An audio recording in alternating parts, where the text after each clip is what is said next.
بسم اللہ الرحمن الرحیم اسٹوڈنٹس، آج کے اس لیکچر میں ہم نے 9th کلاس کے مطالعہ پاکستان کے لانگ کویسچن نمبر 2 کو سالو کرنا ہے، جو کہ پیج نمبر 17 پر موجود ہے۔ ایکسرسائز کا یہ سوال ہے اور سوال ہمارے پاس ہے، نظریہ پاکستان کے عناصر کی تفصیل سے وضاحت کریں۔ تو اسٹوڈنٹس، اس کا جواب آپ کی کتاب کے پیج نمبر 7 سے لے کر 10 تک میں یہ سوال موجود ہے۔ تو دیکھیں، پیج نمبر 7 پہ ہیڈنگ ہے ہمارے پاس نظریہ پاکستان کے عناصر۔ اس میں آپ نے سب سے پہلے تو لکھیں گے نظریہ پاکستان کی بنیاد اسلامی نظریہ حیات پر رکھی گئی۔ اب آگے آپ اس کے لکھیں گے وہ کون سے نظریہ حیات ہیں؟ عقائد، عبادات، قانون کی حکمرانی، اخوت و مساوات اور عدل و انصاف نظریہ پاکستان کے عناصر ہیں۔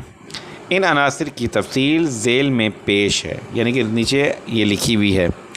تو اس کے بعد آپ نے ہیڈنگ دینی ہے۔ پہلی ہیڈنگ بنتی ہے عقائد، بریکٹ میں انگلش میں اس کو لکھا ہوا ہے بلیفس۔ تو سب سے پہلے تو آپ نے عقائد کی ڈیفینیشن لکھنی ہے۔ عقائد میں توحید، رسالت، آخرت، ملائکہ اور الہامی کتابوں پر ایمان لانا شامل ہے۔ عقائد کے مجموعے کو ایمان کہتے ہیں۔ پھر آپ نے ہائی لائٹ کرنا ہے عقیدہ توحید کو، اور یہ نیچے موجود لائن عقیدہ توحید سے لے کر آپ نے یہ مکمل جو دوسرا پوائنٹ ہے عقیدہ رسالت، نیکسٹ پیراگراف میں یہ بھی لکھنا ہے پورے کا پورا۔ اور پھر اس کے بعد پیج نمبر 8 پر آپ کے پاس جو ہیڈنگ ہے عبادات ارکان اسلام کے نام سے، اس پر آ جانا ہے۔ اور یہ مکمل ہیڈنگ جس میں نماز بھی آ گئی، روزہ بھی آ گیا، حج بھی آ گئے، زکوٰۃ بھی آ گئی، یہ سارا کچھ لکھنا ہے جو کہ توحید و رسالت اسلام کا پہلا رکن ہے سے سٹارٹ ہو رہا ہے۔ اور آخری بات ہے آخری لائن اس کی اتحاد اور بھائی چارے کی ایک ایسی مثال ہے جو دنیا میں کہیں نظر نہیں آتی۔ مطلب یہ آپ نے مسلسل یہ آپ کا لانگ کویسچن شامل ہے۔ اس کے بعد تیسری ہیڈنگ بھی پوری کی پوری لکھیں گے قانون کی حکمرانی، رول آف لا۔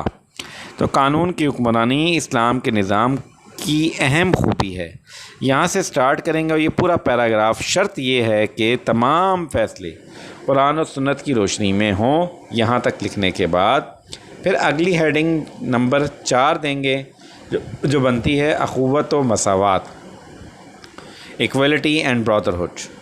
اسلامی معاشرے میں اخوت و مساوات کو خاص اہمیت حاصل ہے۔ یہاں سے یہ پیراگراف سٹارٹ ہوگا اور اس کی آخری لائن اسلام میں دوسروں کے استحصال یعنی لوٹ کھسوٹ کی کوئی گنجائش نہیں، یہاں تک چلے گا۔ اور پھر یہ سلسلہ چلے گا پیج نمبر 9 سے جو سٹارٹ ہو رہا ہے۔ اخوت اس بات کا درس دیتی ہے کہ آپس میں برادرانہ تعلقات قائم ہونے چاہئیں۔ یہاں سے لے کر یہ پیراگراف ترجمے پہ اینڈ ہو رہا ہے سورۃ الحجرات آیت نمبر 13 تک۔ یہ سارا آپ نے یہ شامل کرنا ہے۔ اس کے بعد پھر 5ویں ہیڈنگ ہے عدل و انصاف کی۔ عدل و انصاف میں بھی آپ کا یہ لانگ کویسچن چل رہا ہے۔ عدل و انصاف کی پہلی لائن سے شروع ہوگا، یعنی کہ عدل و انصاف کے بغیر کوئی بھی معاشرہ ترقی نہیں کر سکتا، سے لے کر یہ پیج نمبر 10 میں یہ سوال ختم ہو رہا ہے۔ کہاں پہ؟ عدل و انصاف کی اہمیت سے انکار نہیں کیا جا سکتا، کیونکہ کسی بھی معاشرے میں قانون کی بالادستی سے معاشرہ دن دگنی رات چگنی ترقی کرتا ہے۔ تو اس طریقے سے یہاں پر آ کے ہمارا یہ جو لانگ کویسچن نمبر 2 ایکسرسائز کا ہے، جو صحیح معنوں میں لانگ ہے بھی صحیح، تو یہ سارا سوال آپ کا شامل ہے۔ تو یہ مکمل طور پہ پیج نمبر 7 سے لے کر 10 تک جواب تھا ہمارے پاس لانگ کویسچن نمبر 2 کا، جو کہ ایکسرسائز کے پیج نمبر 17 پر موجود ہے۔ آئی ہوپ سو کہ آپ نے نشان لگا لیا ہوگا اپنی کتاب پہ، تو اس کو اچھے سے تیار کر لیں۔ انشاءاللہ ملیں گے نیکسٹ ویڈیو میں نیکسٹ لانگ کویسچن کے ساتھ۔ Thank you.